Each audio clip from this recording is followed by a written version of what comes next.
Good morning team, bienvenue dans ma vidéo Julie Speak English.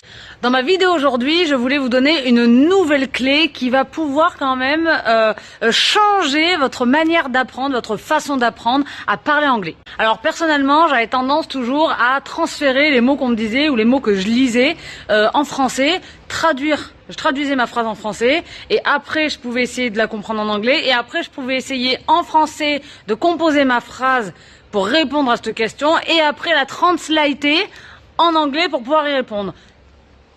Un merdier quoi. Au fur et à mesure des jours qui passent et dans mon école d'anglais, dans mon apprentissage, dans mon école d'anglais et dans la vie courante de tous les jours et avec tous les gens que je parle, je comprends en fait, parce que Meryl m'a saoulé avec ça et à chaque fois elle me disait arrête d'essayer de translater en français pour après essayer de parler en anglais parce qu'en fait c'est pas la même définition en fait. Une phrase en anglais, on va penser que ça veut dire exactement ça en français, mais en fait pas du tout.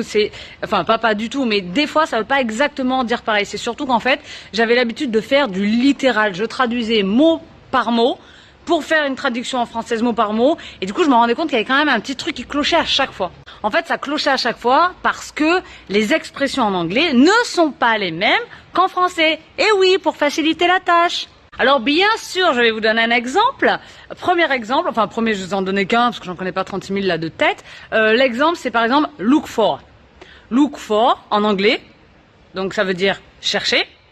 Si je traduis littéralement comme je fais à chaque fois, ça veut dire regarde pour.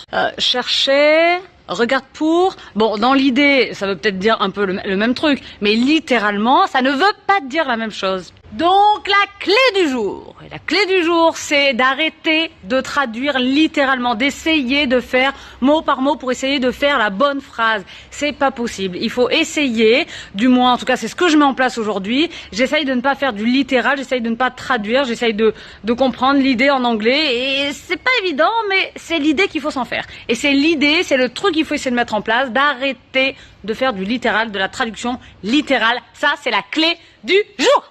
Alors je vous fais plein de gros bisous et à très vite.